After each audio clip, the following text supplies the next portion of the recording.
Good morning. Owning an embroidery business is not easy, not for the weak-hearted. You gotta put in the work. A lot of people want to do this, get started, and they think it's easy. Yes, it's easy. In a way, it looks easy, but it's not. We got a whole bunch of orders that we gotta get on top of. What people don't realize is very easy to fall behind on embroidery, all right? There's many things that can happen that can cause delays. For say, digitizing, you can't get it right. So that can set back your delay. There's many things that can happen. You order hats aren't here yet, and you just gotta wait until they come in, so it's delaying that. An embroidery machine right here, it can go down and stop working. The timing can go off, cause another delay. You run out of that color thread that you need to run in the hat, so you gotta place an order for the thread. That's another delay. There's so many delays that can happen with embroidery, it's not easy. That's why you have to give yourself a turnaround time that you can work with for any delays. Yes, you can probably knock out the same order the next day, but it's not about that. You gotta give yourself some leeway because you can't do that for every order. That's why we have a turnaround time. Like our standard turnaround time is 2.5 weeks. And let me explain why we have a 2.5 week turnaround time. So we have orders that we're working on. A lot of stuff, we don't have everything available in stock, so we have to order it. So we need at least a minimum of a week just to get the order in. Sometimes depending on what warehouse or what facility you're ordering from, depending on where you're located, you can get it within 3 to 5 business days. We're in Tampa, Florida, so like order something from Atlanta, I can get within 1 to 2 days, but that's not always the case. That is just shipping time. That's not the time that it takes for them to ship out. So that can vary. If they take a couple days to ship out, that delays it as well. So it's a lot of things that go wrong with embroidery or owning a print shop or any kind of business. It applies the same thing for screen printing, direct to garment. We do that all as well. You just see a lot of videos about embroidery because that's what I film and talk about the most. I started off with a heat press and a vinyl cutter, a Titan 3 to be exact, at a small bedroom, and I'm A-Win, if you ain't know. Nice to meet you. And we really put in the work to attain all these things, all right? Embroidery Plug's a small team of 4 people. It's not that many of us, but we put out production like it's a whole lot of us because we put in the work, and the quality is there as well. You see the amount of details I put into these hats. I handle pretty much all the artwork,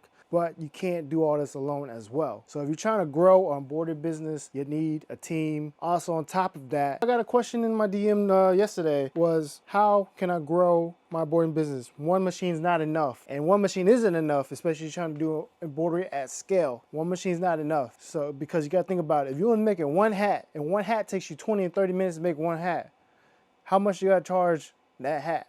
You need at least 2 to start with. Honestly, if you're gonna start embroidery, you need at least 2 machines, in my opinion. One's not gonna cut it.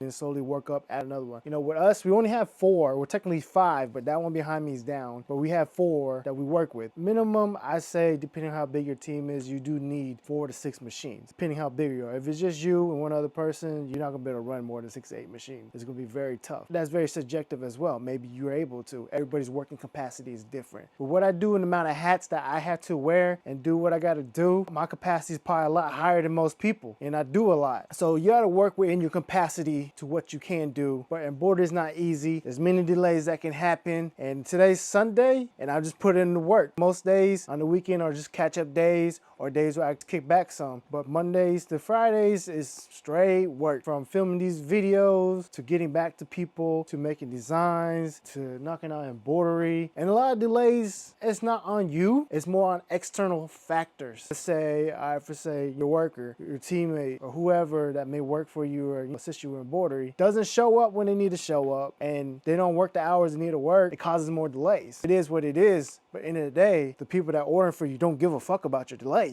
In the day, they just want their product, right? They want what they ordered. That's all people care about. You don't care about what you go through or what you got to do to get it done. They just want it done. So it's not easy as everybody thinks it is. Trials and tribulations about embroidery, even owning your own business in general, is what I'm speaking of. It's tough. In the day, you got to do what you got to do, and you got to have what it takes. A lot of people want to start a business but don't have what it takes. And what I mean what it takes is not the work ethic, the capacity of handling all the stress that comes with it. Stuff that I might talk about might not work for you. So you just got to figure out what works for you and roll with it. Just because you see I do something a certain way doesn't mean you have to do it the same way. There's many different ways of hooping a hat. There's many ways of embroidering. So in a day, as long as you get the job done and the client loves it, you did your job. Everything takes time though. So give yourself a little time to do what you got to do. My little rant, embroidery is not easy. I got to get back to work and hoop out some of these hats and knock out this order. Working on 3D puff embroidery. I appreciate you guys for staying tuned. I appreciate all the new subscribers. Appreciate you guys liking, comment any questions down below, and I do what I can to get back with you. And that's my little rant. It's time to get today started and get to work.